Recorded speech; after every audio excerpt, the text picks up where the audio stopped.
Welcome into the Packers offensive breakdown of their game against Minnesota in Week 17.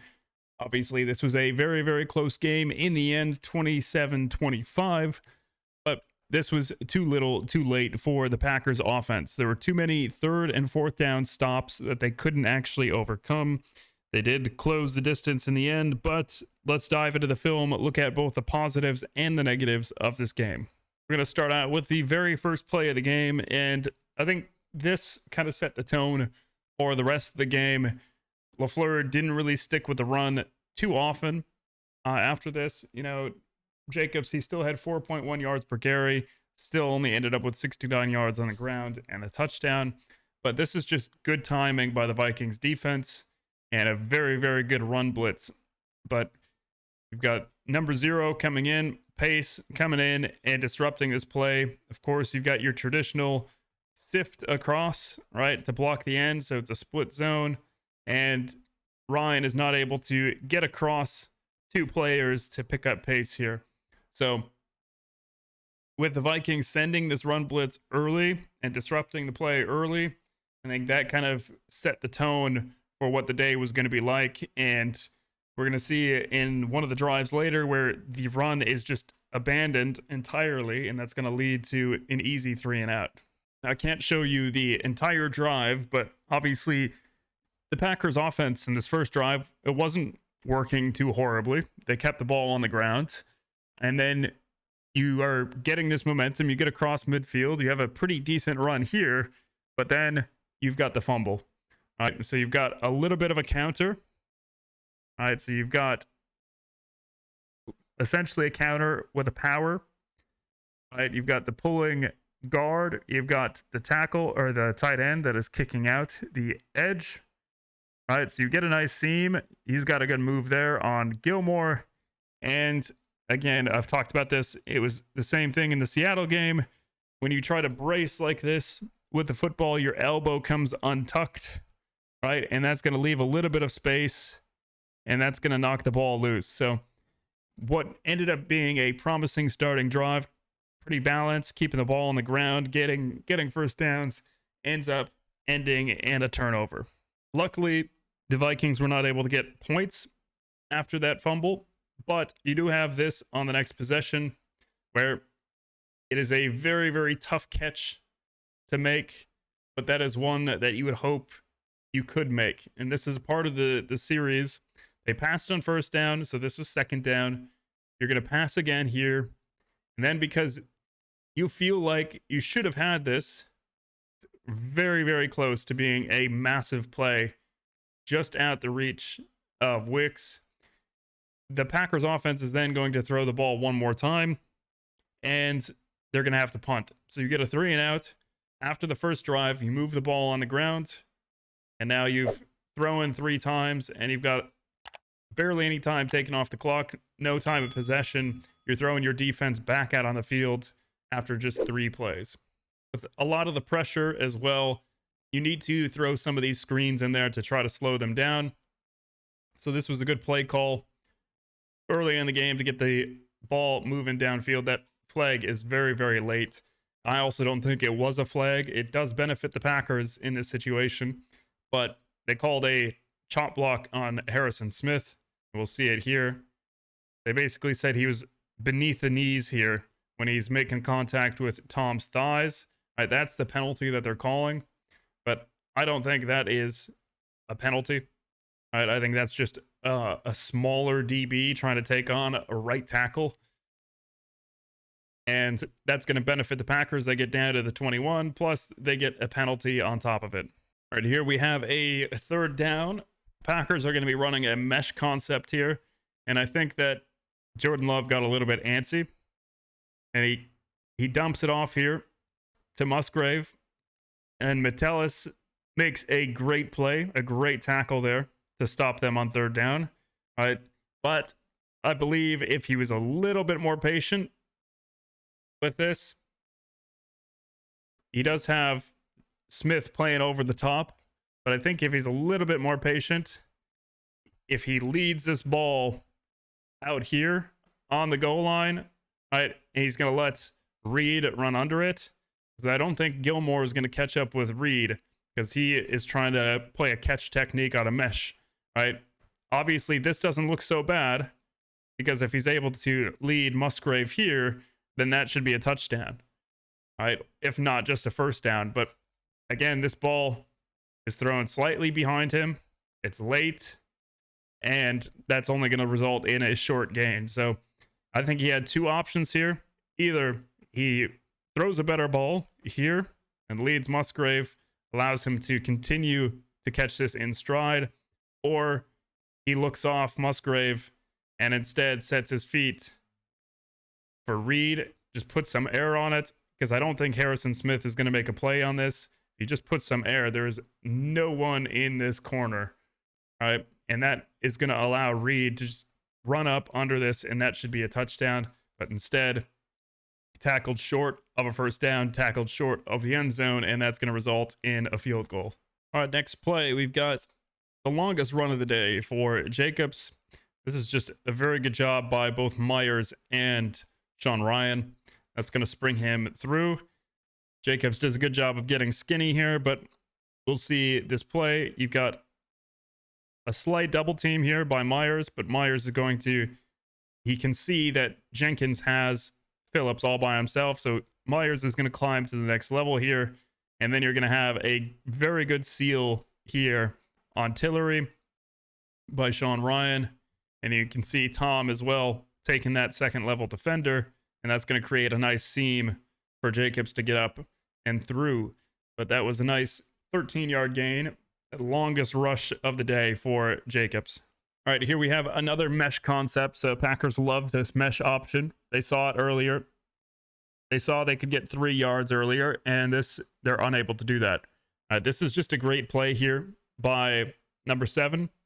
Number 7 makes a very nice play, tackles him for a very short gain of just about a yard. But I think that Love is throwing too early. Again, I think he's making the wrong read here. He sees a lot of green space, but he doesn't anticipate the corner here, right? And that's what's going to cause this, first down to be, or this play to be short of the first down, rather.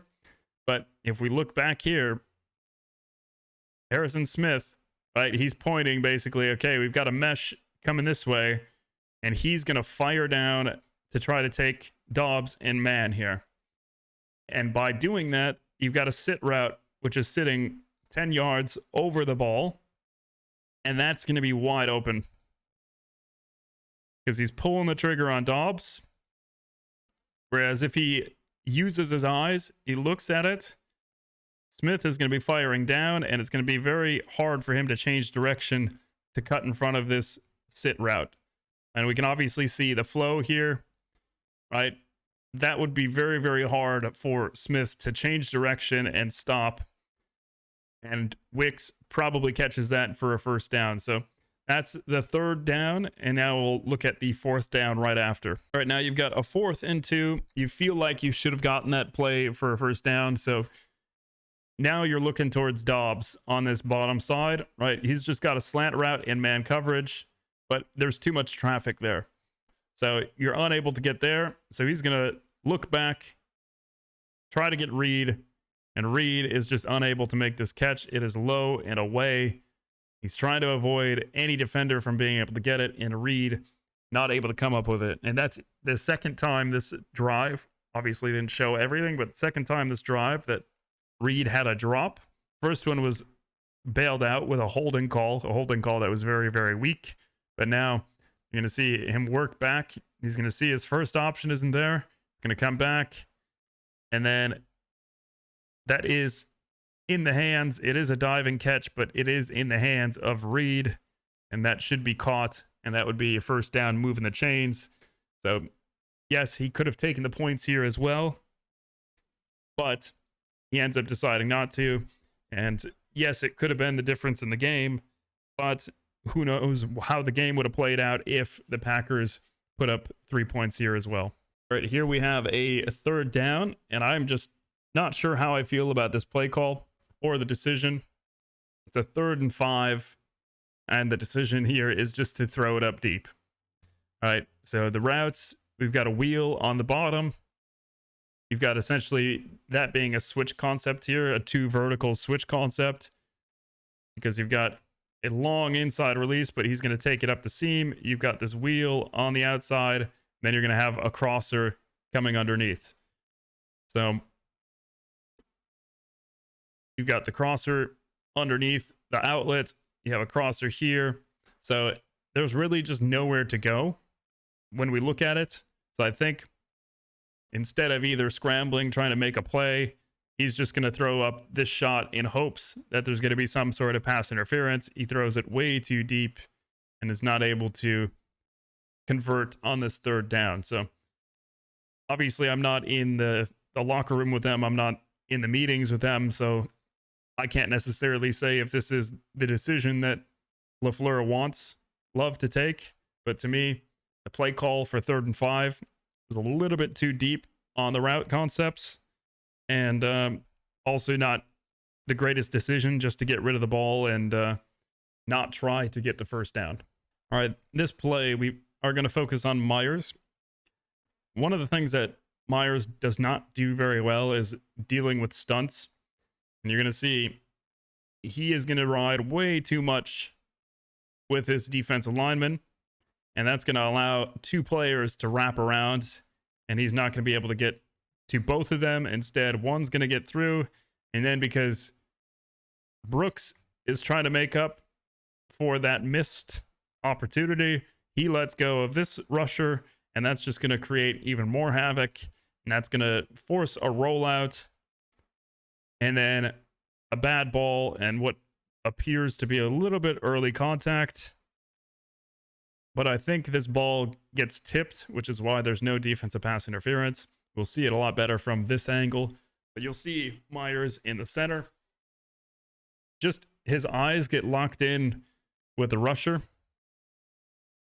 So he's got his eyes. He's not got his head on a swivel. His shoulders don't remain square, right? So instead of just passing that off to Brooks, which again, I understand you're passing it off to a running back. That's not an ideal situation. But when you got multiple rushers, he's got to keep his shoulders relatively square so then he can pay attention to these wraps.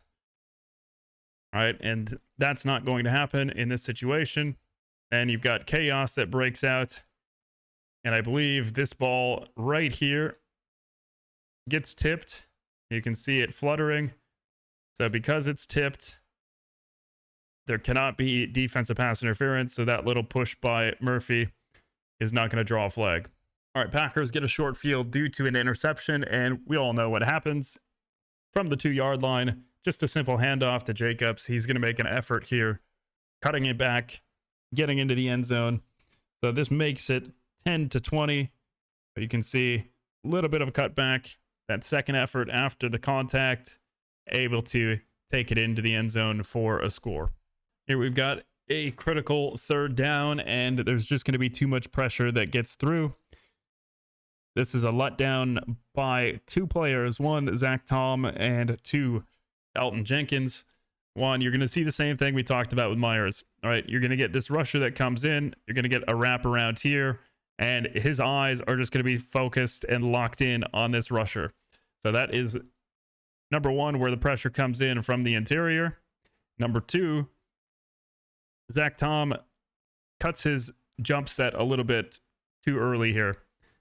He can't really take much further of a step back because you've got this running back that you know is going to be on an outlet. Ideally, what you'd like to see is Wilson stepping out a little bit more based on this pressure, giving a little bit of a chip, and then heading out onto the outlet. But that's not what happens. I think that might be what Tom was expecting because he's not going to overset. He plays more of the interior. And with Wilson not giving a chip there, it's going to be Van Ginkel getting around the edge. All right, so you can just see with Tom's footwork here, he has a very quick first step, getting depth, able to get outside, but I think he was expecting the running back to help out. So he's not able to get far enough outside, and Van Ginkel can just use his speed to get around the edge. So not an ideal play there. A 3rd down sack given up. So another 3rd down stop that makes it very hard for the offense to get anything going. All right, here we've got them playing a mirrored concept. So you've got two seams that are on the inside, and then you have a quick out. And they're going to be playing some form of cover 3. So you've got the middle high safety here. You've got a deep third here, a deep third here. All right, so these outs should be open, but also based on the rotation of the safety here, all right, you're going to see what this is, right? So this ends up being Sky. So he's going to come down into the curl to flat area. And because you've got that seam that is on, that's where you're going to want to throw. So when we're reading this play, he's looking for the safeties. He sees the rotation and he sees Harrison Smith come down. So he knows that this seam is going to be open. All right, so that's where he's going to take his shot. And there he is, hitting Kraft for a big gain. And I just had to giggle a little bit looking at Gilmore, former Defensive Player of the Year, tripping over himself because of that quick out route, trying to change direction and gets caught in the turf and stumbles. But that is a big gain by Kraft inside the 20. A huge play for the Packers. Next play was the nullified touchdown. And I'm not too sure how I feel about this being a hold. The action itself does kind of look like a hold, but I think in reality it was just a dominant block by Ryan. If we're going to look here, Ryan gets up, he's driving, and eventually he's just going to fall. So I don't think he's holding him necessarily. It's just the gravity here is working against Sean Ryan, and it looks like it's a hold. And we'll see it a lot better from the other angle. But this wipes away a touchdown for Jacobs. And the big difference here, if this were to be a touchdown, it saves about 1:15 on the clock. Eventually, they're going to score on the same drive. So the touchdown not counting doesn't really matter. But again, looking here, it doesn't really look too much like a hold. The only reason he falls is because he gets a little bit yanked down here by Pace. So I can see from the ref's perspective, though, he's got his hand on the outside shoulder. Defender goes to the ground. So naturally, there's got to be some sort of infraction there. But again, in the end, it doesn't really matter. So you've got the next play that we'll look at, which is just a simple run here to Wilson. They drive a couple plays later. Just a simple handoff. Really good blocks downfield. Really just not great defense here by the Vikings. They're ready for this RPO. So you can see 4 players occupied by this one flat route. And that's going to open up a lane for Wilson. Then you've got the 2-point play as well. And a lot of people were probably confused. Why is LaFleur going for 2 here? I think the whole idea was just to have an opportunity to win in regulation if it comes down to it. All right, so a lot of time there. More time than usual when we're talking about the game here. It looks like some of the Vikings players, 58 here in particular, just gives up, doesn't continue his rush. And that's going to give Love just enough time here to get to Dobbs, who does a nice little spin move, finds some space, and is able to get in for the 2-point conversion. So I think a little bit of a lack of discipline on the Vikings' part that allowed that to happen. And we've got the final play that we're going to show for offense. Just 12 men on the field. Again, Packers are able to get up to the ball without substituting and catch them off guard. Malik Heath makes a nice grab here for a score. And this obviously brings it 25-27. Packers have their 3 timeouts and the 2-minute warning to try to come back and win this game, but they are not able to do so. So in the end, the second half, Packers were able to do enough to come back to get within a few points. But those slow starts, the failed conversions on 3rd and 4th down, are just too much to overcome. And it is really annoying to watch because this team is very, very capable, but in these clutch moments, they haven't been stepping up. And that's why Packers are 0-4 to the Vikings and Lions this year. But that's going to do it for this video. I'll be working on the defense breakdown as well, trying to release that today. So happy new year to everyone out there. I appreciate you guys watching these videos. I'm finally caught up, and I will be back on my regular schedule for the remainder of the season. Hopefully that is going to be 4 more games, and we'll be able to see a Packers Super Bowl berth, but I wouldn't get too far ahead of ourselves because there is a lot of work that needs to be done. So again, thank you guys for watching, and I will see you in the next video.